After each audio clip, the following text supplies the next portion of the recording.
You've seen them, the tear-streaked faces, the trembling lips, the raw emotion, and maybe you couldn't look away. What if I told you there's an entire world of people who crave this feeling, who watch others cry on purpose? Is crying a fetish? The hidden world of tear watchers. Crying is one of the most human things we do. It signals pain, grief, joy, and overwhelming emotion. But for some, it's more than just empathy. It's a fixation, a fascination, a turn-on. There's a psychological phenomenon known as Dacryphilia, the sexual or emotional arousal from seeing someone cry. It's rare, largely misunderstood, and often hidden in plain sight. People aren't just watching sad movie scenes or tearful reality show confessions by accident. They're drawn to them, sometimes compulsively. So, why would anyone be turned on by tears? Experts believe it comes down to vulnerability. When someone cries, they're open, unfiltered, raw. That moment of unguarded emotion can create an intense emotional intimacy, especially for people who associate closeness with sadness.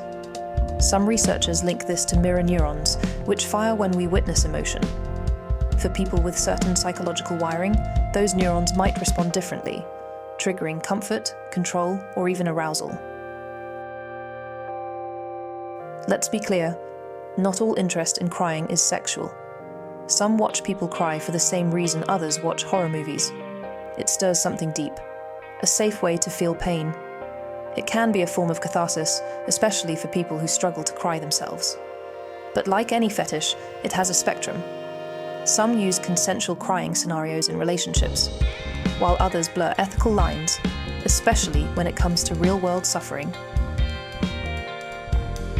Crying content is everywhere, from YouTubers breaking down on camera, to TikTok creators sharing grief, to entire playlists of crying compilations with millions of views.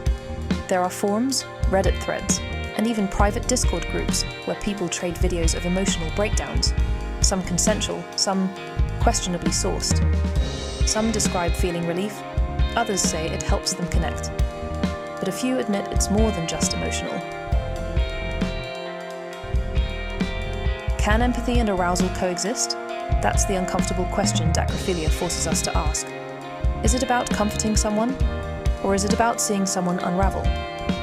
Most people who admit to this fetish say it's not about pain, it's about connection, authenticity, trust. But still, it lives in the shadows because sadness is sacred. And watching it for pleasure, that's taboo.